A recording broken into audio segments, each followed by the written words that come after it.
What's up, everyone? Welcome back to the Hawks Film Room podcast. I don't know what it is about Spurs games, but every time we play them, dude, it's super entertaining and it goes down to the wire. Hawks lose by one tonight at home to San Antonio after a big brain move from Wemby and a very clutch shot from Trae to tie it up with 8 seconds left.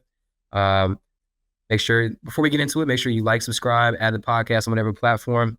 And I'm happy to bring on Gabe, Twitter at GE_hoops to talk through the game. How you doing today, bro? Doing really well, man. I appreciate you having me on. Appreciate the invite. I know earlier in the season when the Spurs and Hawks played, we talked a little bit about possibly jumping on and couldn't make it work. So really excited to chat a little bit about this game. For sure, bro. And I appreciate you taking the time. Like I said, I don't know what it's been as of late. Maybe it's the added pressure from the picks, but it's been super, super competitive every time we play you guys. Tonight was no different.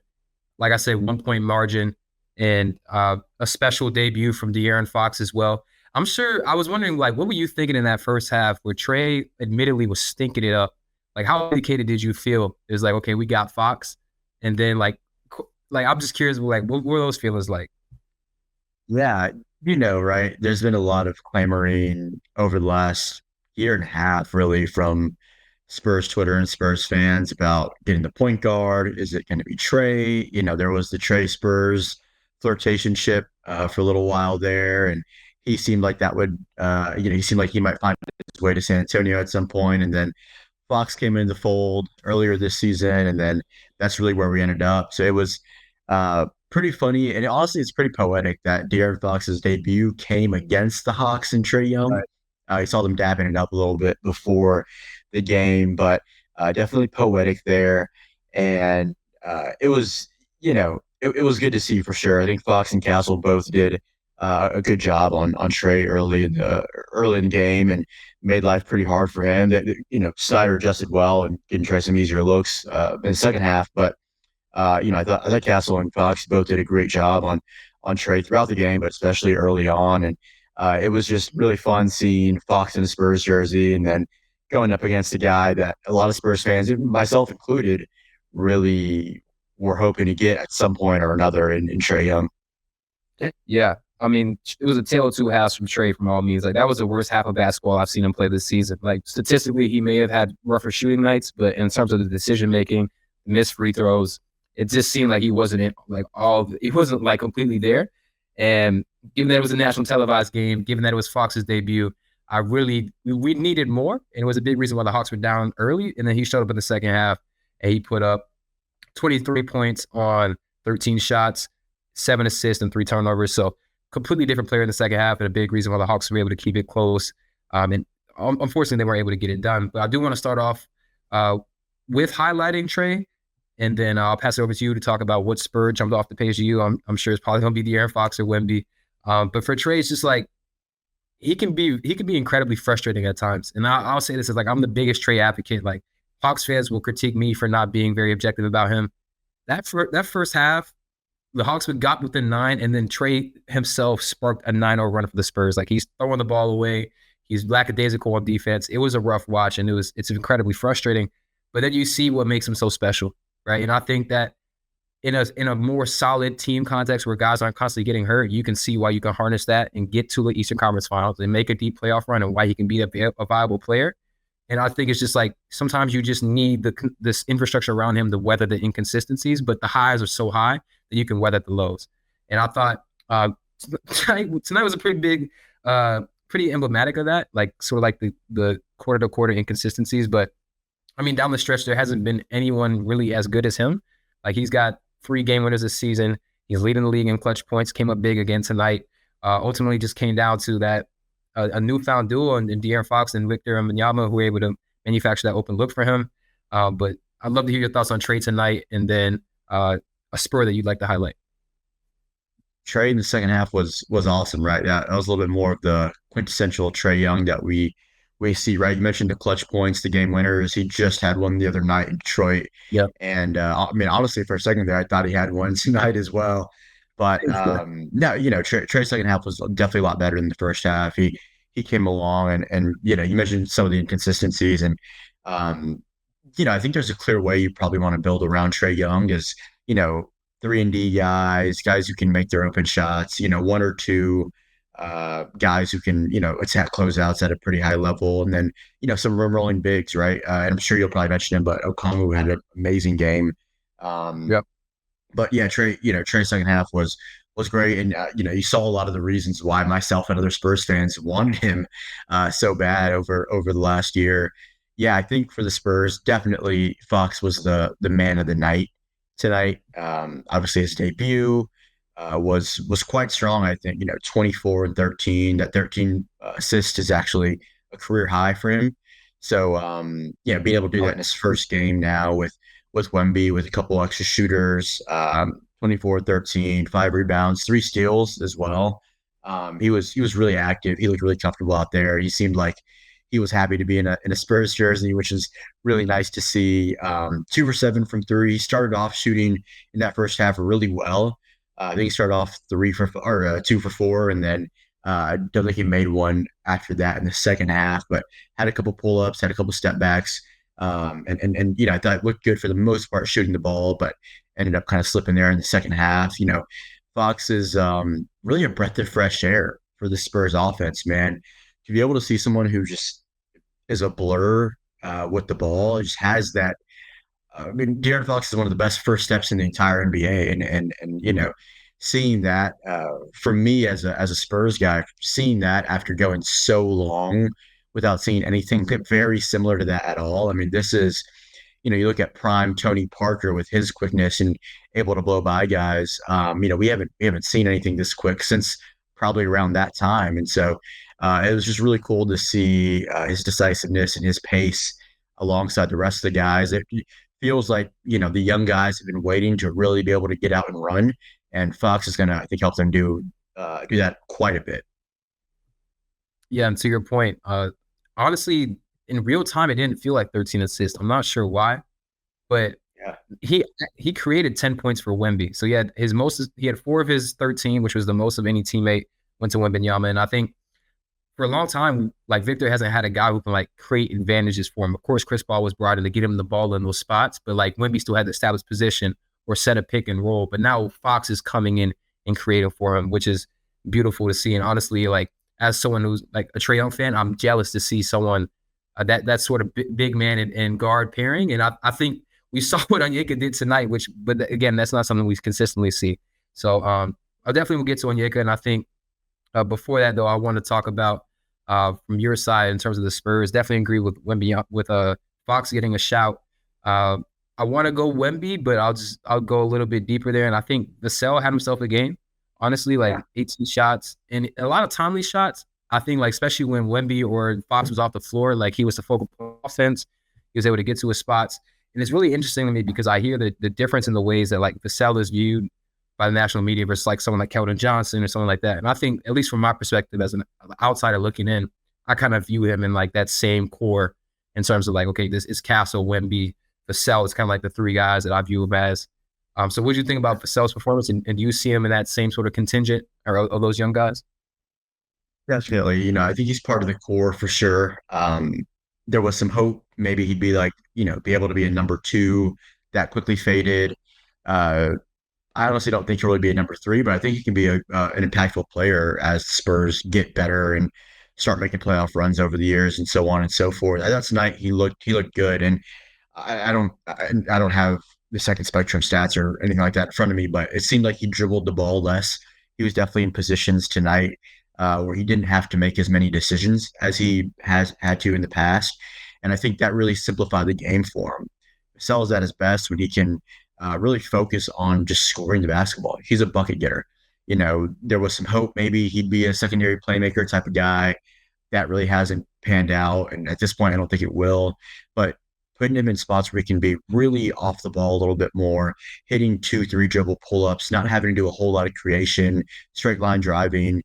I think that this is going to bode well. I think he's a big beneficiary of De'Aaron Fox coming into the fold because it takes a lot of that creation load also of Devin Vassell, and again allows him to really simplify the game. And I think we saw a little bit of that tonight. It seemed like things came a little bit easier for him.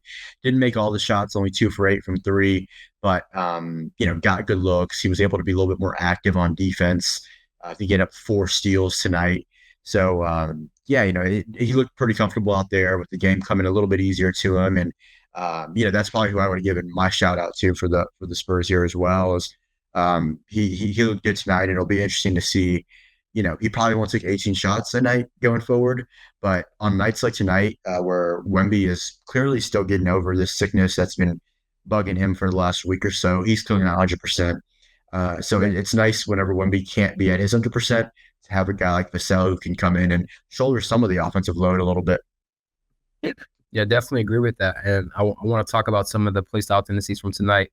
So San Antonio came into tonight about 25th in shots at the rim. But you guys took 41, which it's like a top 10 in the league sort of rate. It's not a huge difference, but in terms of like the actual frequency, I felt like it was very intentional for guys to get up to the paint. I think some of this is Atlanta's lack of size. So like when you take a look at this possession right here, Atlanta has Larry Nance on the floor as the 5, and then got Trae, V. Krejci, and then Garrison Matthews. And this is the play that ends up in Garrison Matthews getting dunked on. And I think it's just like sometimes I feel like the Hawks are just not mindful of the fact they have no size on the floor, because Larry can't jump on like a castle like pull it or Yeah. a castle pump fake. It's a bad closeout for sure. Yeah, that's not one you want to jump at. And he jumps and he's completely out of position. And as the biggest guy on the floor, you just can't do that. And now you get your teammate dunked on. And so a couple of things here. I'm curious. I think a lot of this has to do with Fox and too. Like you guys are really playing with a lot of pace. And I think that's what he brought immediately to a team that I don't even know if they practice. What did you think about the rim pressure? What do you think drove it? And then I also feel like you guys kind of left a lot of points on the board. I felt like Castle smoked a couple layups. Just kind of your thoughts on that. Yeah. On the Castle piece, he hasn't been finishing well really at all this season. I think he's at about 47% on layups. I think it's slightly lower on half court layups. So he's really not finishing well. His touch isn't all that great, if I'm being honest. But when you can jump like that off 2 feet, then that's what you should do. And Right. like in this clip here. But yeah, I think that the biggest and most glaring issue the Spurs have had all season before tonight was a lack of advantage creation and a lack of perimeter players being able to get paint touches on their own against a set defense, right? If we can get the ball moving a little bit and attack closeout or attacking moving defense, then it becomes easier to get paint touches. But it's not always easy to rely on that. It's nice to have De'Aaron Fox now who can take a guy against a set defense one-on-one and just take him to the paint, get a paint touch, take him to the basket. It opens up the floor for a lot of other guys now, right? You see 13 assists. Defenses are going to start, collapsing on his drives. Defenses are going to start giving him a little bit more attention. That's going to free up shooters like CP3, like Shampenny, Wemby, obviously. So, I think that I think we'll see. I'll be interested in tracking kind of the pre-De'Aaron Fox and post-De'Aaron Fox rim pressure numbers because, again, now we're already seeing an uptick in game 1. So what does that look like in game 20? What does that look like, in April as they round out the season and hopefully competing for a play-in or playoff spot? But I definitely think it's going to be more intentional, and they'll want to get downhill much more often. And it should be a lot easier now with a guy like De'Aaron Fox. Yeah, I think that's been a core principle for the Hawks too this season. So look, like I think for teams when you lack that half court like go to guy, it's just like the instinct is that, okay, we have to just push the pace and try and get out and generate those possessions when guys aren't set. So I definitely think, even when you do add that guy, it's still to your advantage to play faster because when you have that much open court athleticism, length, and all that, it's really important to keep doing that. I feel like the Hawks, like I said, we have been among the league leaders in terms of that. Like I think starting the season in particular, like we were a top 5 team in transition frequency, but it can vary for us night to night. And I feel like not only did you guys do a good job of pushing the pace, but it felt like they're also doing a great job defending in transition. So the Hawks are still second in frequency in terms of percentage of possessions coming in transition, 17%. Tonight, just 14%. What did you see in terms of that? Like in terms of like getting back on the offensive glass, like do you typically see the Spurs crash the offensive glass, or are they more so like we're going to just try and get back as much as possible? It honestly depends on the personnel. I feel like some lineups will crash. You'll see guys like Sohan really try to crash the offensive boards. Um, they have taken more long shots than before. So I think that kind of their uptick in threes compared to previous seasons. They're seeing, less crashing. They're just getting back. But I think in tonight's case, the Spurs just didn't have a lot of live ball turnovers. And, I think Yep. when you look at the Hawks over the course of the season, right, you've got guys like Dyson Daniels who are getting steals and running out and causing havoc, and that makes for easier transition opportunities.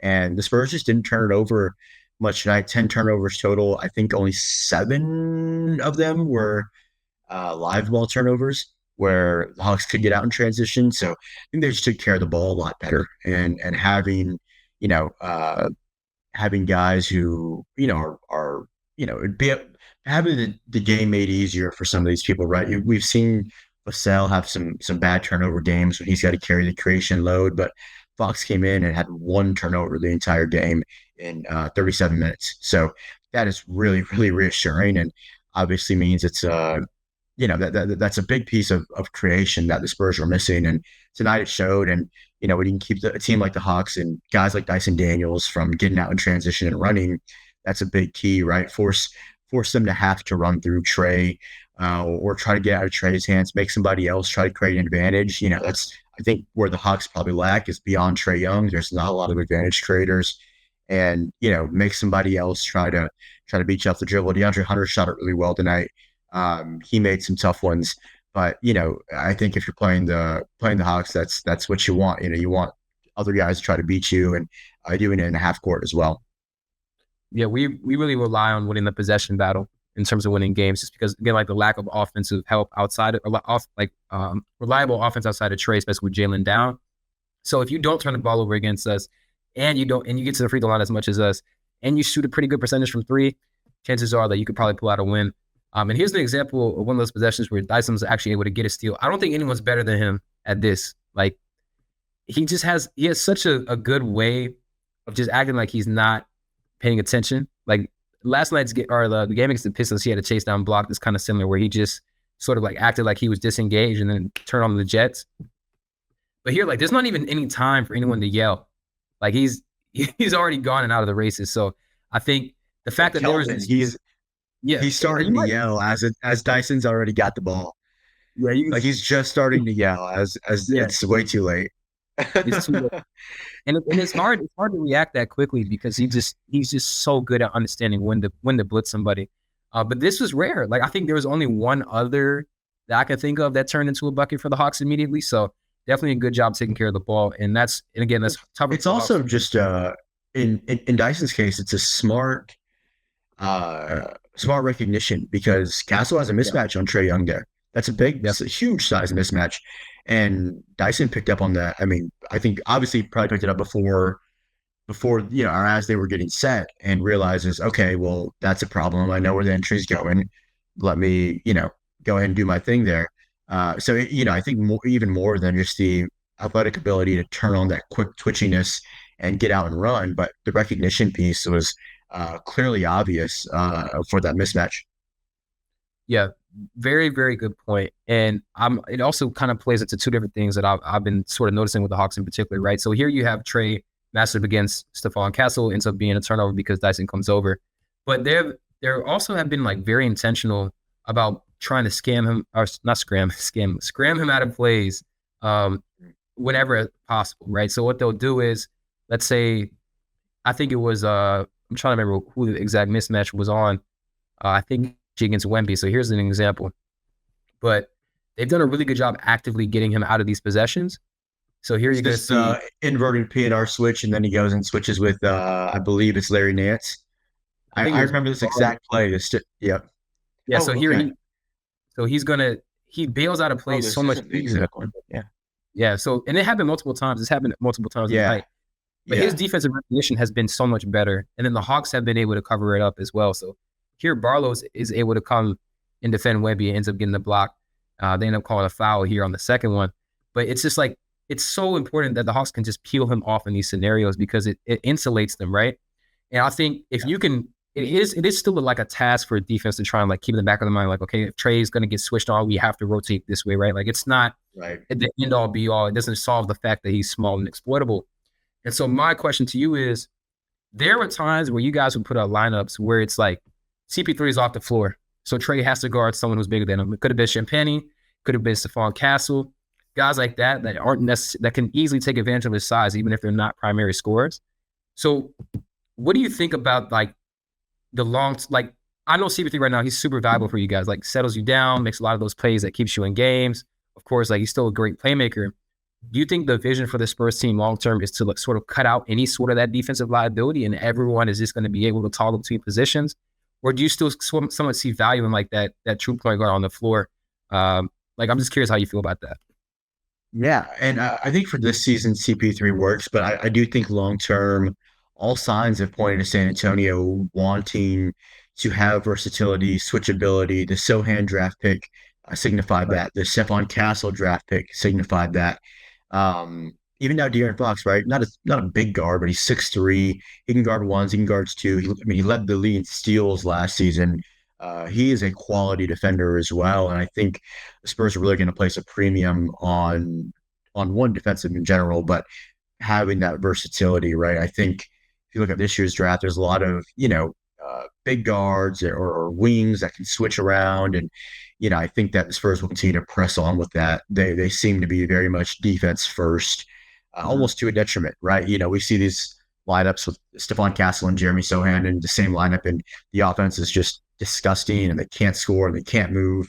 But at the same time, opposing offenses have a hard time scoring against them as well. So, you want to find a balance, but it really seems like the Spurs are headed and focused on building a team that has a lot of switchability, a lot of versatility, none of those defensive weaknesses that they can target, right? I mean, I think about obviously this game with Trae, but think about the NBA Finals last year and how the Celtics just kept putting Luka into pick and roll action. They kept putting him into action. They kept making him defend, and it wore them down. They were able to get easy looks, and so I think even when you have a player as gifted as Luka, obviously, there are still some detriments to it.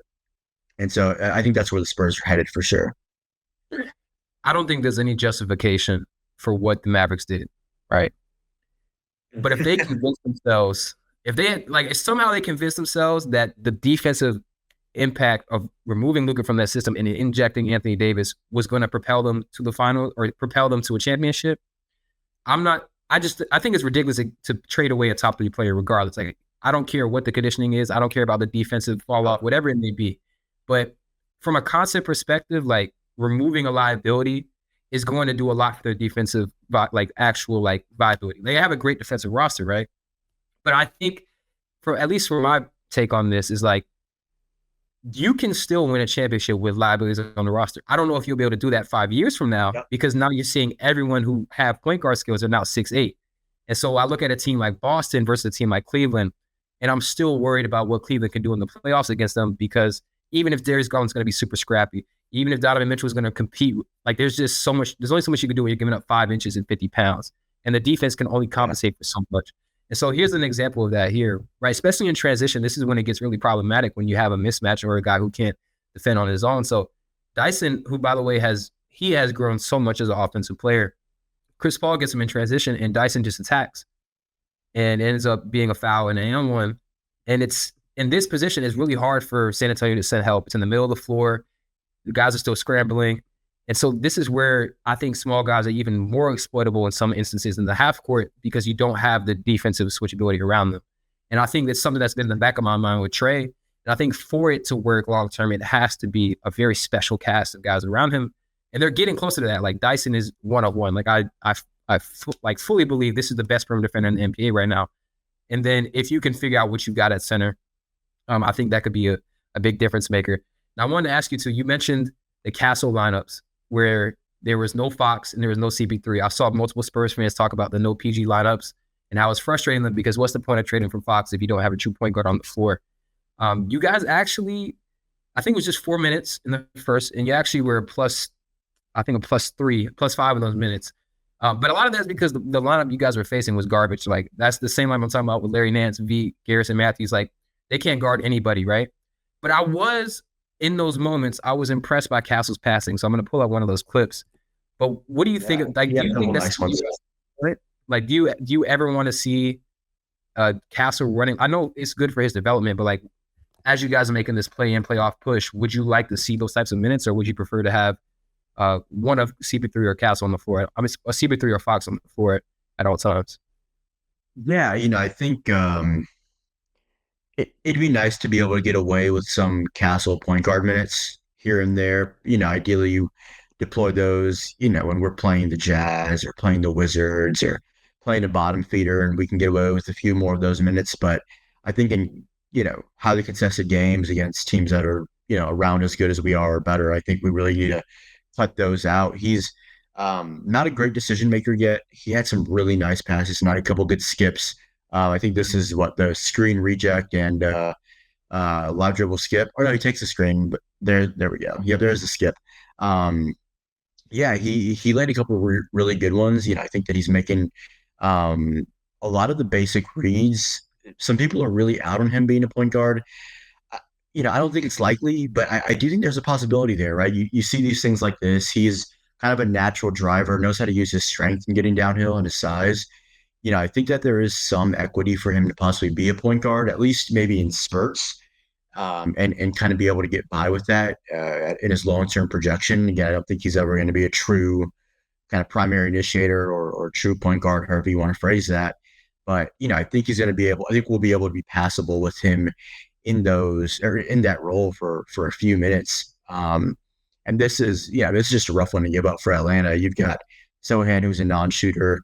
I don't get why they're guarding that pick and roll like that. I guess the switch probably hurt them a little bit, but yeah, Keldon, who not a great shooter either. DeAndre Hunter could probably be a little bit more off him, or maybe around the nail, closer to help.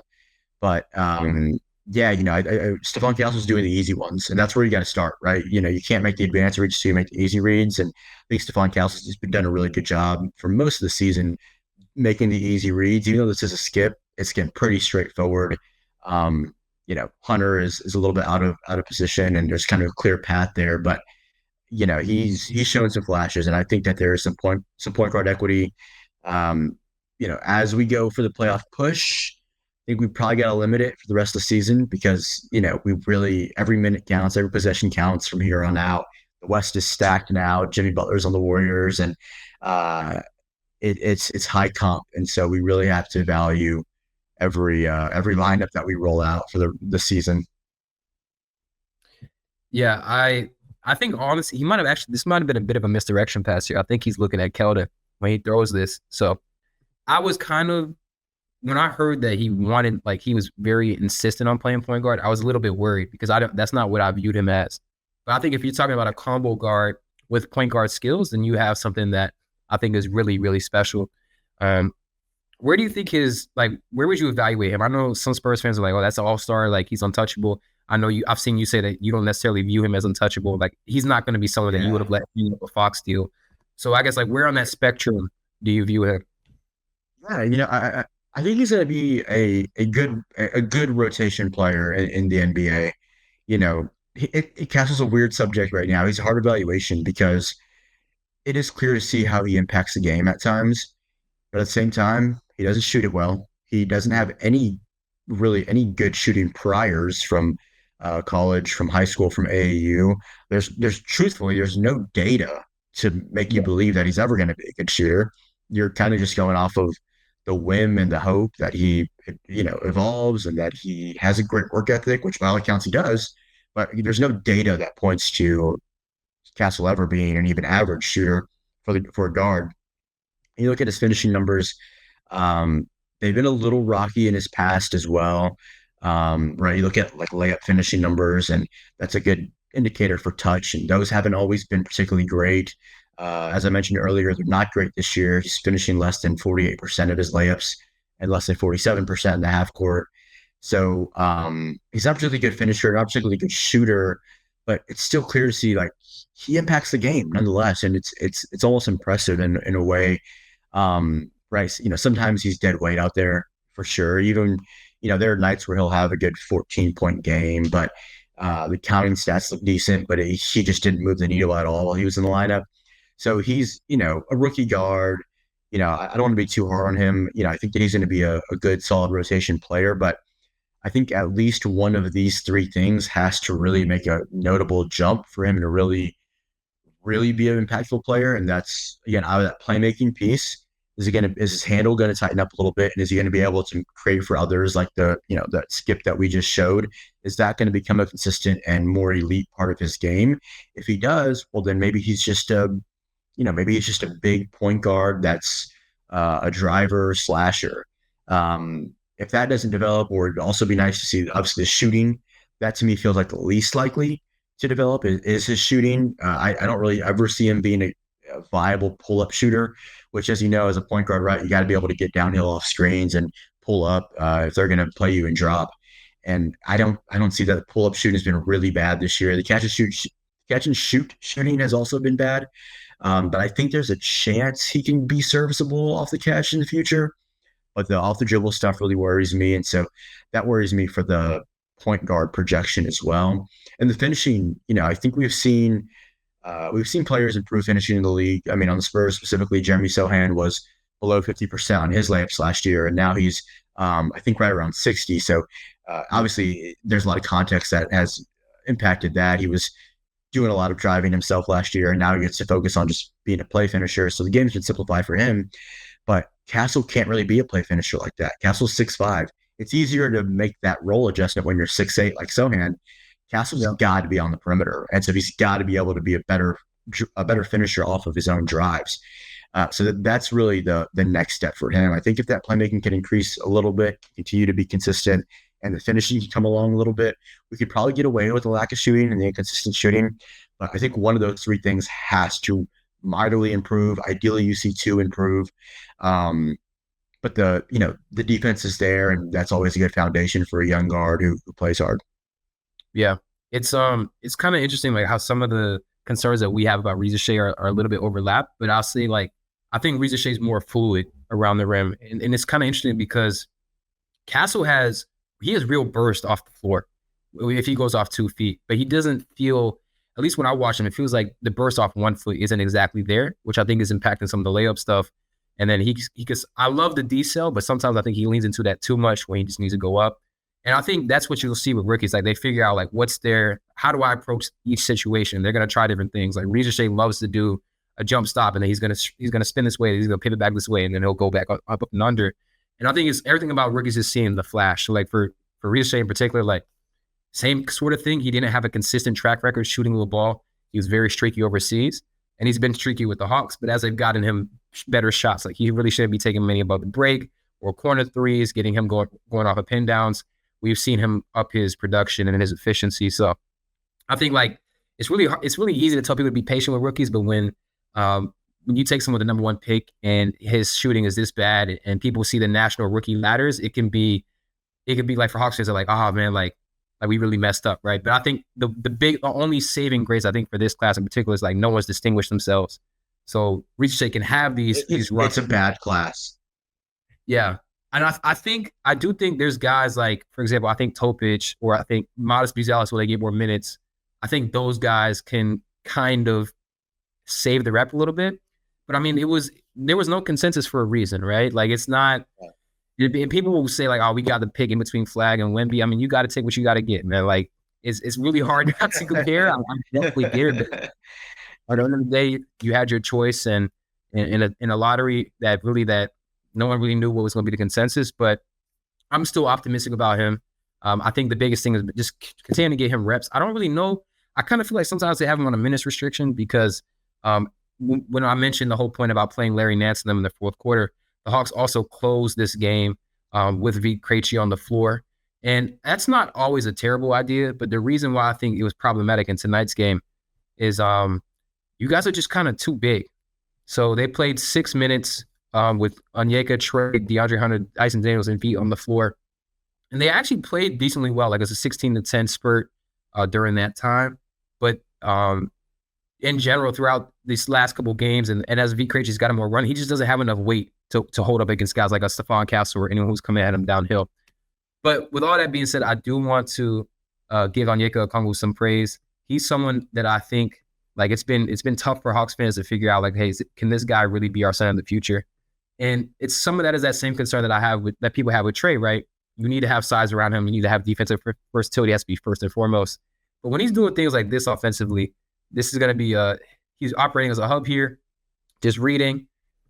Like this is a beautiful pass, right? And he freezes Vassell here because Dyson is creeping behind him, and he's if you look where Onyeka's face, like if you look where Onyeka's head is, he's still looking at this gap, and then he whips his head around and throws it right underneath Vassell.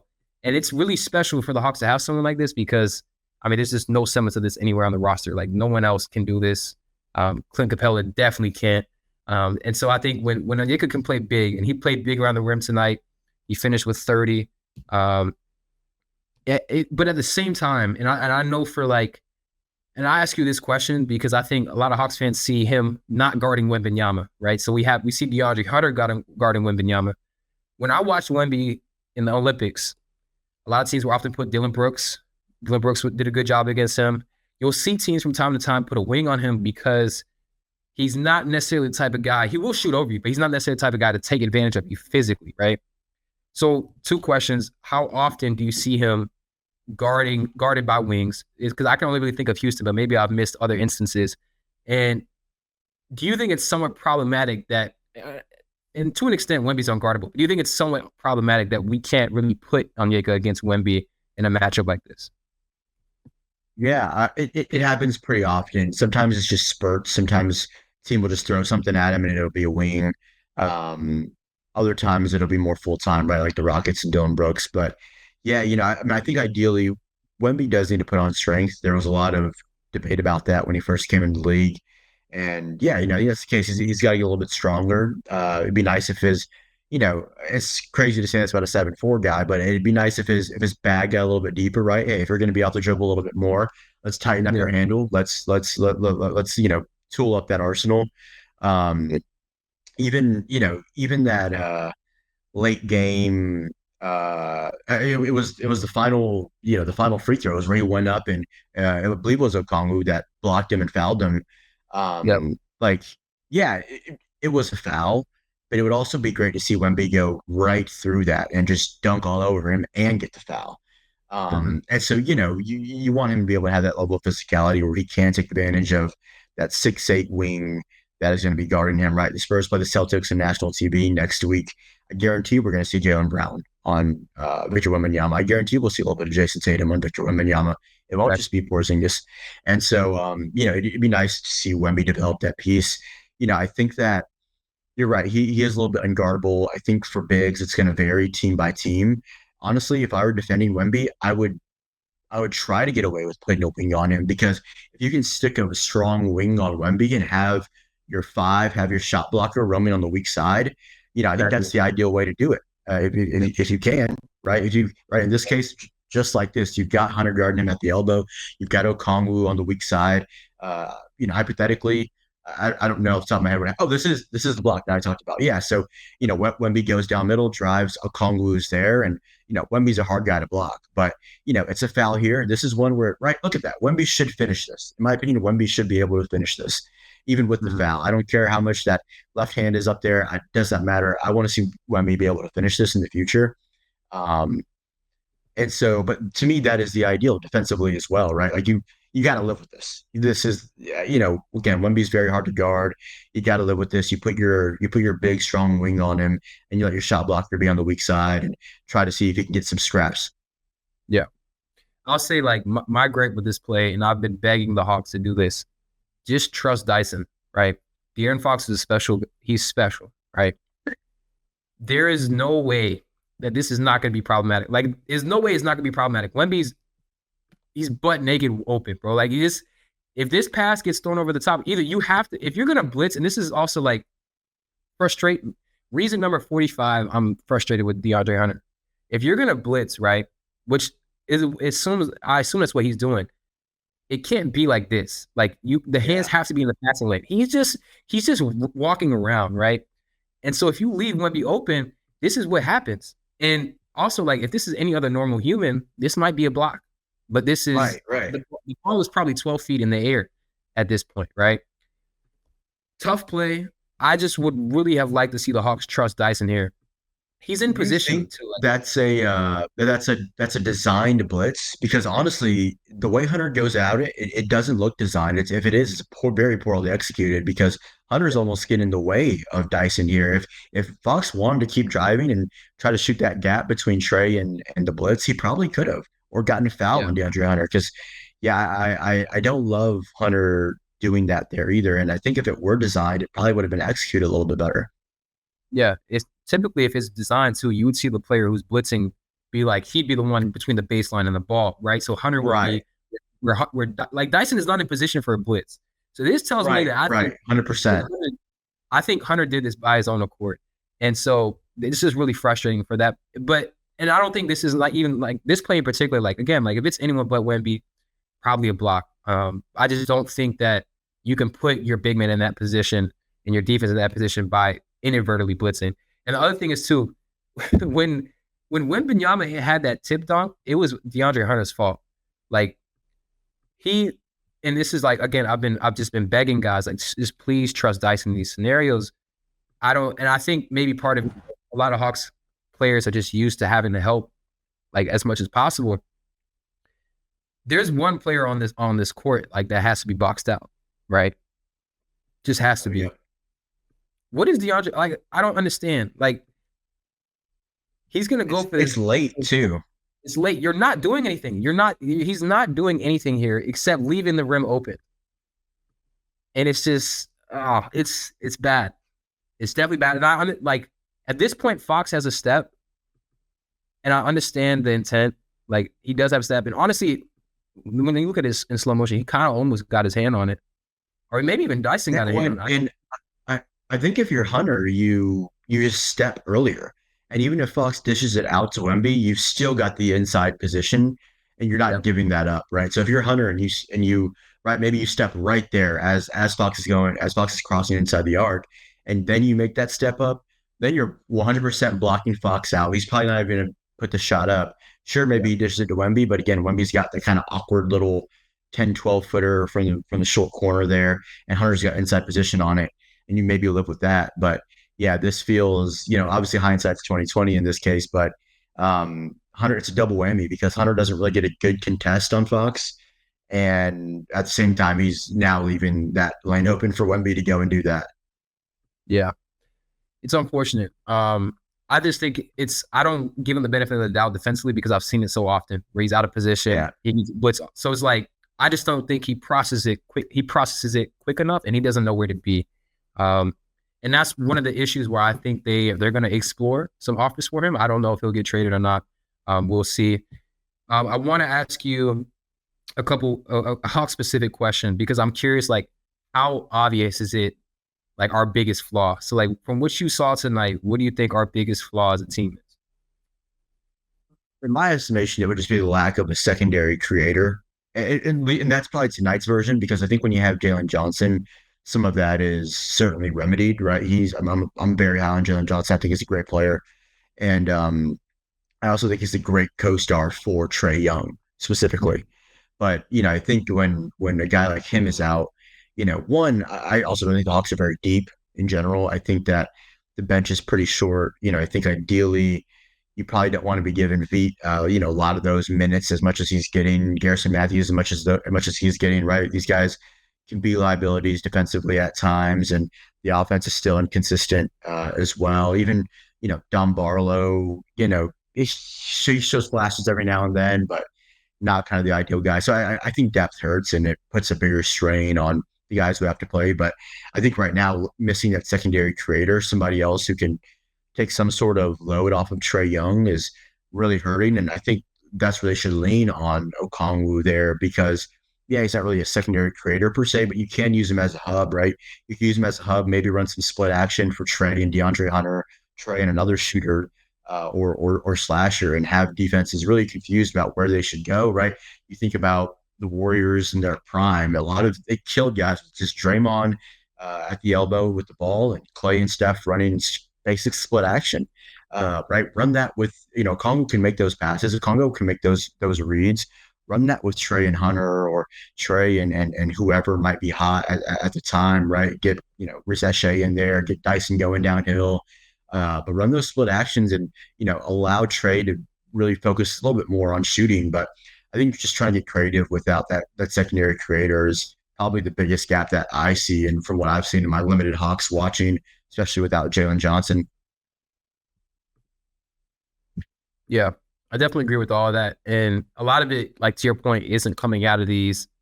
He can do the hub stuff, especially when Trae was out. He did a lot more of it. A lot of it is like short Yeah. role playmaking, him just making decisions on the fly. So Mhm. I would love to see them lean into it a little bit more because when he does it, it's special. And it kind of just takes a little bit of that pressure off of Trae, like you mentioned. And we have seen him get in these handoff scenarios. So it's not necessarily like a foreign concept, but I do think it's something that they could lean into even more. Just because Yeah. he's shown the ability to diagnose reads in different types of different ways. So I definitely would like to see him do that a little bit more. Um, I want to I want to wrap up with asking you um, two questions that are more Spurs specific. Um, do you we've seen two teams in the West that are behind you, are either behind you. Wait, I think they are behind you guys in the standings, or maybe Sacramento is ahead. Do you think either of those two moves that the moves that these guys have made? Do you think that puts like any sort of like are they sort of on your mind as like okay maybe they could be contending for that spot, or do you think like you feel pretty confident that you guys can get into that play-in race? Man, it's Second, tough. It's tough. Yeah, so Sacramento right now has got 8 in the West. Phoenix is 9, Golden State's 10, Dallas is 11, and we're 12. We're at the bottom of that pack who's racing for those play-in spots, and it's tough, dude. I mean, I do think that as bad as that Luka trade was, I think the Mavs might have something for at least this season. I think if those guys yeah. can stay healthy, the defense Mhm. can carry them. You're going to ask a lot from Kyrie Irving offensively, Right. and AD is really going to have to show, hey, you want to play the four so bad, AD, go and fucking create. Excuse my language, but go and create. Be a four, shoot the ball a little bit better. Yeah.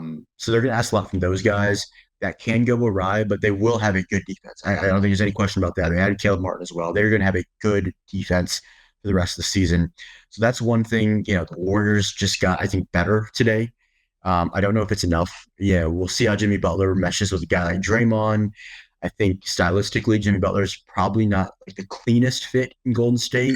Bit of a ball stopper, needs a lot of dribbles sometimes.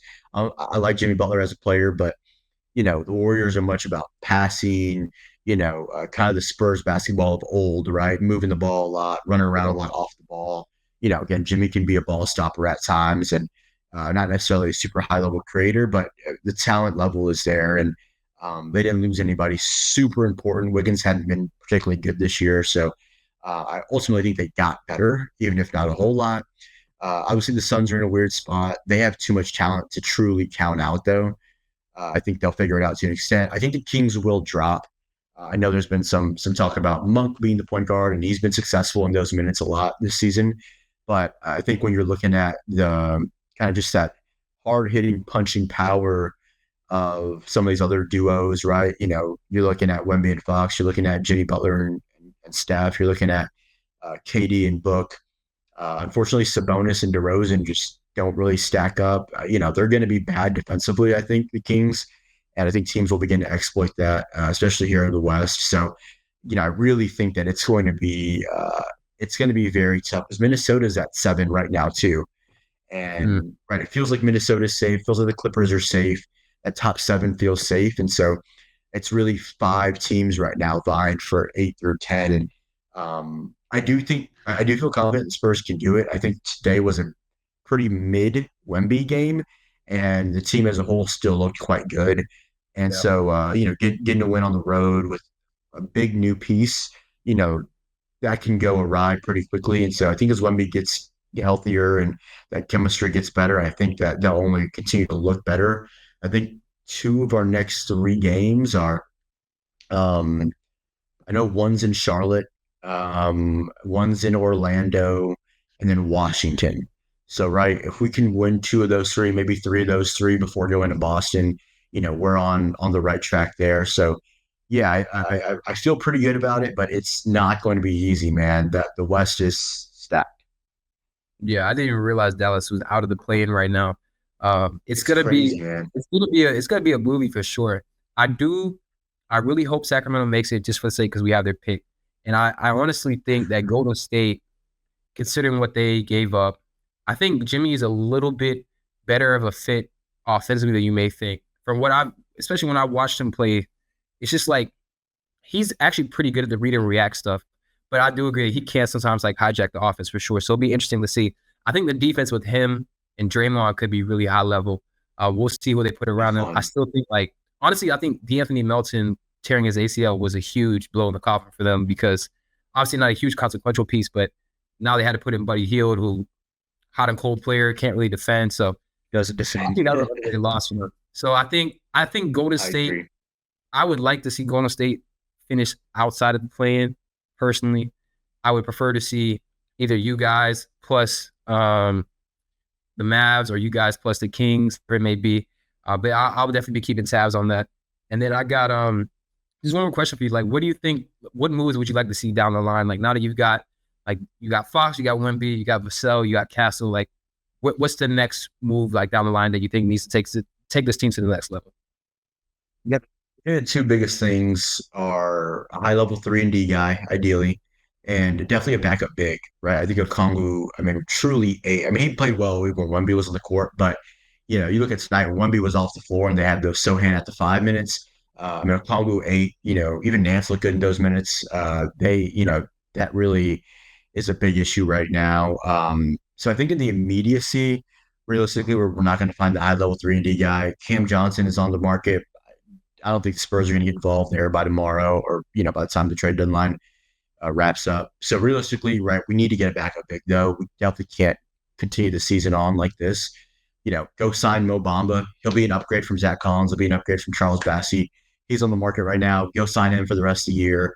We should have at least one lottery pick from you guys, ideally. And so go ahead and use if we need to use a pick on backup big. It doesn't have to be the first round, it doesn't have to be in the lottery, but it's a good draft class for bigs, and it's a good time to find our backup big. Maybe somebody who can stretch the floor a little bit, somebody who can get rebounds, has some size. You look at first round guys like Derek Queen, Asa Newell, second round guys like Tommy Avicic from Illinois. So there's potential there in the draft.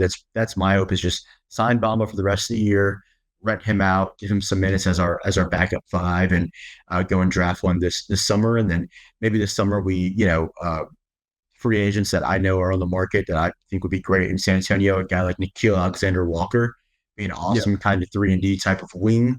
High IQ guy. Knows how to play the game the right way. Doesn't need the ball a lot. He'd be a great fit in San Antonio. Maybe even a guy like Luke Kennard, not super high level defender by any means, but can really shoot it. Offers just another dimension on offense. But there's guys available. We still have plenty of assets to trade, and if a decent or good 3-and-D wing comes available, or just any wing that can defend and also make some shots, I think that they'd be wise to pursue that. I think those are kind of the next steps there. Julian Champagny's a solid 3-and-D guy, but as we want to take our team to the next level, we've got to take that to the next level as well. Yeah. It's beyond ridiculous that you guys retain not just our picks, but any young player with any consequential value. So I definitely do foresee some things down the line. I pray you guys don't take him out of the watch, because I think that he could be a real difference maker for the Hawks. I feel like you guys may look in a different direction. I think Asa Newell would probably be a really good fit for you guys. But yeah, I appreciate you so much, Gabe. Really appreciate you taking the time to speak with me and let the people know where they can find you. Yeah, no, David, I appreciate you having me on, man. I definitely appreciate the invite. Really appreciate the love, and we'll have to do this more often. I know the Hawks and Spurs are done playing for the season, but now this was great, man. Just talk hoops and look over some clips and go through that in detail. Really, really, energizes me. But yeah, my Twitter is just at hoops_GE. I don't write anywhere right now. Occasionally, I'll just write something in Google Doc and just post it, but everything really comes through my Twitter right now, hoops_GE. But no, I definitely appreciate it and had a great time chatting with you tonight, Ben. Sure. I hope you all enjoyed the episode. Make sure you like, comment, subscribe, tap in with Gabe on his Twitter, and I'll see you in the next one.